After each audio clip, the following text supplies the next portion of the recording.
A little exercise is good for you, and up to a point, more is better. But too much exercise can be damaging and have serious health consequences. Given that pretty much no one trains harder than pro-level triathletes, just how healthy or unhealthy is pro-level triathlon?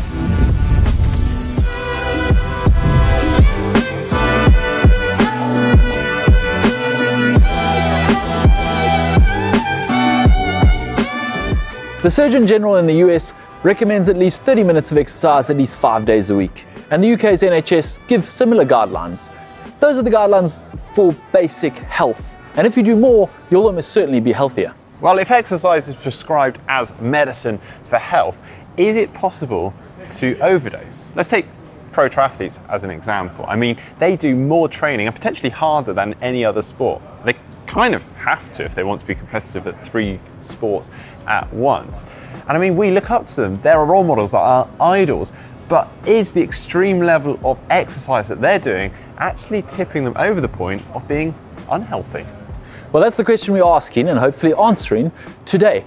Are pro triathletes simply the fittest, healthiest athletes on earth? Or are they gladiators, putting their health and their lives even at risk so we can see the performances that we see at races like Kona every year?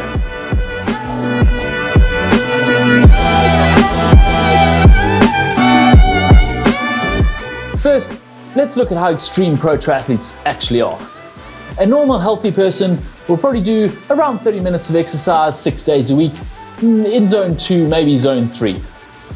A professional triathlete will do more like 30 hours of exercise a week, often at heart rates way beyond zone 2. A typical pro triathlete will swim 20 to 25 kilometers a week, bike 400 to 600 kilometers a week, and run up to around 100 kilometers a week. Some will obviously claim to do a bit less, and many will claim to do a lot more, but that's roughly where they're at. So a normal pro triathlete could add upwards of 160,000 extra heartbeats per week above a week without exercise, whereas a normal person doing 30 minutes a day will add about 10,000 beats per week above their normal week without exercise. Is this straining the pro's heart?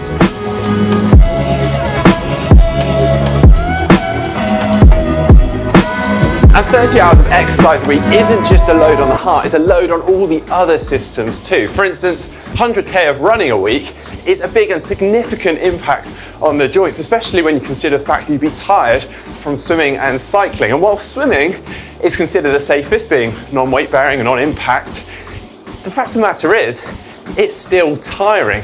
It also takes a significant amount more energy and resources to be able to maintain and cope with those training loads. For instance, you're going to need to eat more, and therefore digest and absorb more of that food.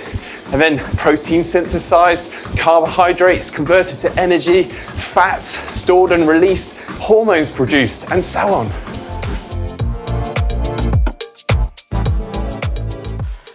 And then there are the events themselves to consider. While your general professional athlete's lifestyle might be healthier than their sedentary mates, race day itself is a different story. Anyone who has completed an Ironman will be able to tell you that doing a race did nothing for their immediate health. In fact, the next day you wake up feeling more like you've been hit by a car. And while pros might be out there for a little bit shorter time, they're racing a lot closer to that red line where physical and cellular damage occurs.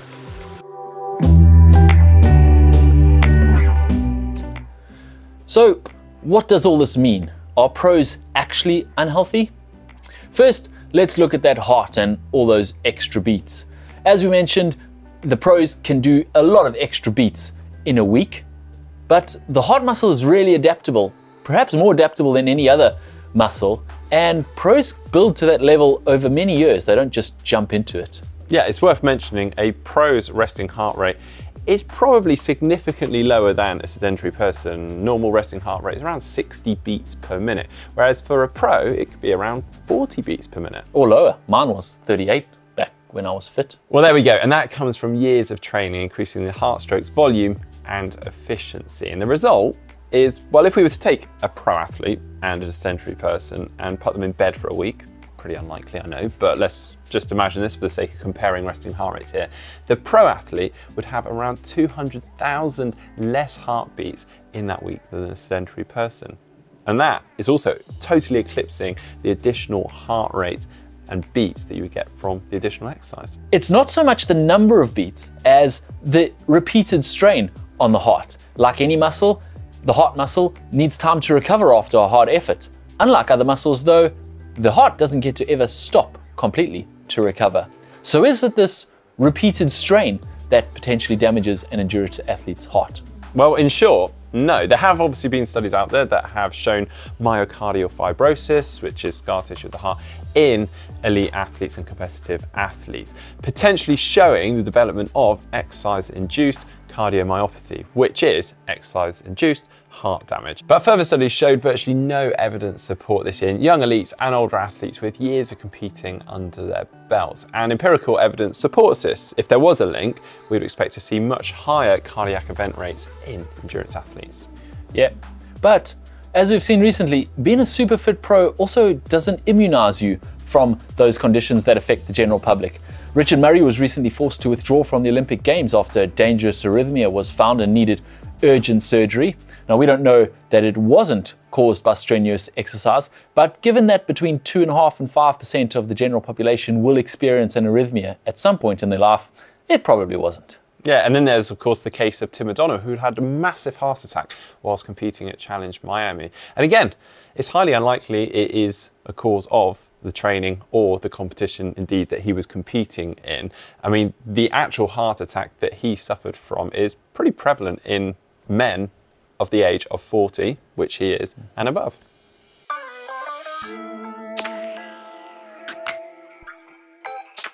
So it would be pretty unfair to blame his triathlon for bringing on his heart attack, but it would be fair to say that being a pro triathlete doesn't immunize you from these things, and pro triathletes, even if they're super fit, should definitely consult their doctor regularly for checkups. Yeah, absolutely. So if heart health isn't so much of an issue, what about the rest of the body? Well, as a pro athlete, if they're pushing things to the extreme, training hard, often without taking time to recover, then they could be doing damage to their bodies and other systemic complications.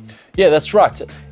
Pushing the limits of weight loss and leanness can cause hormone imbalances and all kinds of systemic complications. If a pro athlete has chronic low energy availability and low body fat, they are unable to produce sufficient hormones, they'll have low bone mineral density and amenorrhea in women.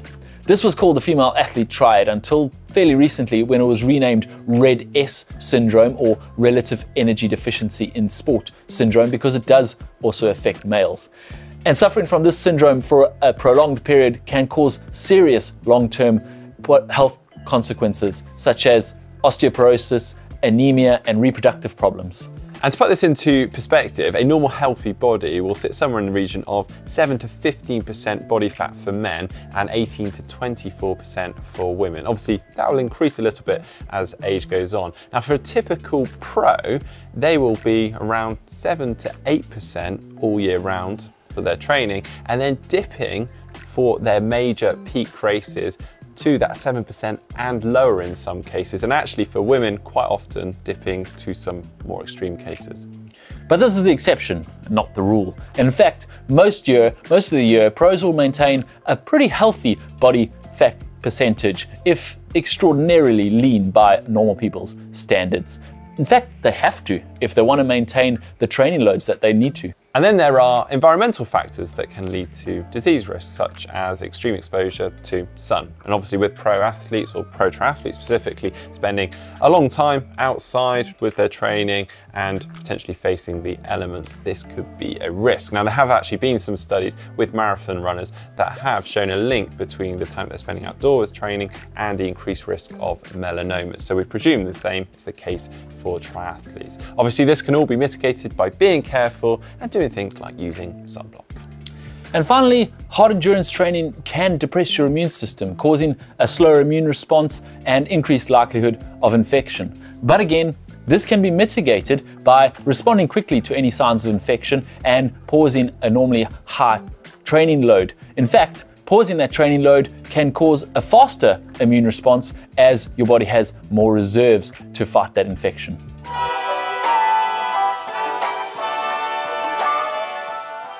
So, to answer the original question, are pro triathletes unhealthy? And it's actually a conclusive no. No, pro triathletes are training for a goal, not a compulsive need to exercise, so they can actually reach the pinnacle of the sport without destroying their bodies in the process. So, not the gladiators who have to risk death for glory. The one exception might be those pros that you may see lining up for Kona. Obviously, this is the big race, the peak race, and some of them are perhaps on the lower end of being healthy.